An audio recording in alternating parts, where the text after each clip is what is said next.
Guess what? You're about to unlock the secret to improving your eating habits, and here is the kicker. No calorie counting and no restrictive diets.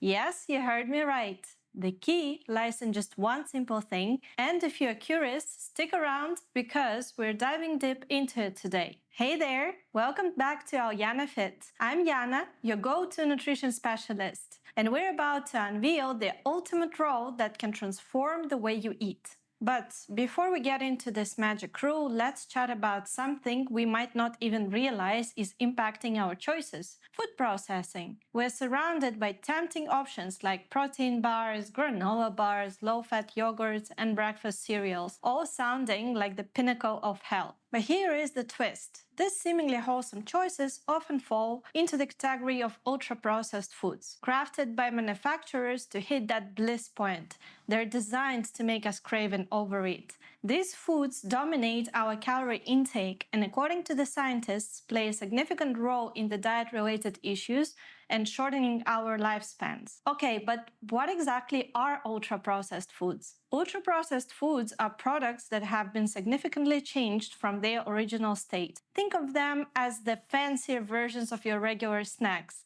They've had makeovers with added sugars, artificial sweeteners, salt, and a bunch of other chemicals. The United Nations Food and Agriculture Organization describes these ultra-processed foods as made up of ingredients that have been changed through industrial techniques. That's why they're called ultra-processed. Now think about your usual grocery items like cookies, sodas, deli meats, and the classic potato chips. They're all part of the ultra-processed gang. And who is running the show? Big names like Nestle, Pepsi, Coca-Cola, Unilever, Frito-Lay, Kraft Heinz, and Kellogg's. Some researchers claim that these foods aren't really foods at all. According to them, these products are more like scientific experiments, substances derived from foods, but changed chemically and made exclusively for industrial use. But why these ultra-processed foods are such a concern? Many people believe that consuming ultra-processed foods can lead to weight gain and various health issues, and some evidence backs this up. Research has tied ultra-processed food consumption to a slew of health conditions, including obesity, type 2 diabetes, some cancers, cardiovascular disease, and even mild depression and anxiety.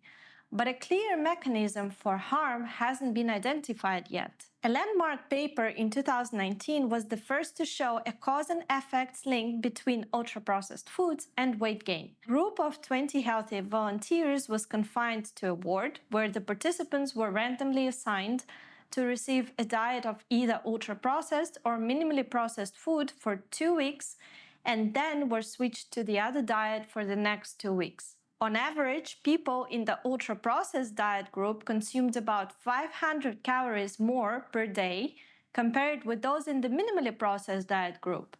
In both settings, participants were given access to about double the number of calories they needed and were told to eat as much as they wanted. Kevin Hall, the lead researcher of the study, initiated this investigation because he deemed the processed food classification to be nonsense. He structured the diets in the study to contain the same overall amount of nutrients and the content.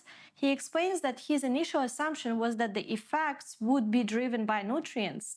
Well, he was wrong. Research also shows that eating a lot of ultra-processed foods might mess with the types of microbes in your gut, and that could affect your mental health. These processed foods often lack something very important, which is fiber. When food goes through a lot of processing, it loses fiber content, which helps you feel full after eating. Fiber also feeds good bacteria in your gut. So when your diet is low in fiber, it might explain why there is a link between what you eat, feeling down, and the health of your gut. However, we live in a busy world where sometimes we just don't have access to whole foods. And it is okay. It's all about balance. If you ask me, I would just be more mindful about what I consume, and whenever I have a choice, I would prioritize whole foods over ultra-processed foods for my physical health and mental well-being. Personally, I feel a big difference when my diet is mostly whole foods. I feel more energetic, happier, My PCOS symptoms subside and I feel healthier overall. What do I do to identify ultra-processed foods? Let's find out. First of all, they usually have more than 3 ingredients. Many ultra-processed foods have long lists of ingredients that can sound like a high school chemistry experiment. You can still buy the foods you want, but you should find the least altered version of those foods with the fewest ingredients possible. You can also check for thickeners, stabilizers, or emulsifiers. Those kind of foods often contain dyes to make them look appealing, preservatives to give them a long shelf life, and thickeners, stabilizers, and emulsifiers to improve their texture or to keep the ingredients from separating as they sit on store shelves for weeks or even months at a time. Added sugars and sweeteners and ingredients ending in O's as well. Try to avoid foods with corn syrup, cane sugar, malt syrup, or molasses on the label, as they're added sugars. Also, pay attention to very loud health claims. Ultra-processed foods often have buzzy marketing claims on their packages. Many products that are marketed as nutritious are actually laden with sweeteners and other additives, including low sugar, low fat, protein, and other claims. Try to avoid instant or flavored varieties of food. When it is instant, it's usually mechanically altered in a way that degrades it. If you like oatmeal for breakfast, for example, buy the product that has only oats in it and nothing else. Lastly, I usually ask myself, could I make it in the kitchen? Ultra-processed foods contain additives that are not typically used in a home kitchen. They're often transformed into textures and shapes not found in nature. In wrapping up our discussion, it's important to emphasize that there is no one-size-fits-all solution to maintaining a healthy diet. While steering clear of ultra-processed foods, it is a wise choice for various reasons we've explored, but it's not a magical fix. Remember, it's not about declaring war on all packaged foods, but about making informed choices.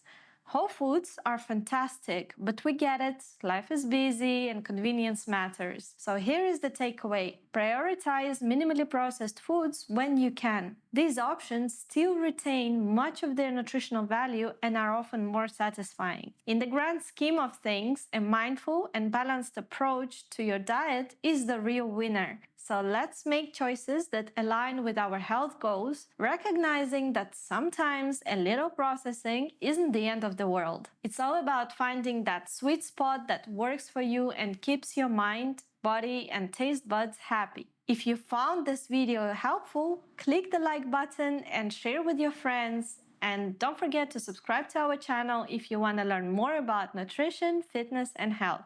Also, don't forget to check out our follow-along workouts, which we post every week. Our mission here is to help people as much as we can to improve their quality of life and become a happier version of themselves. See you in the next video.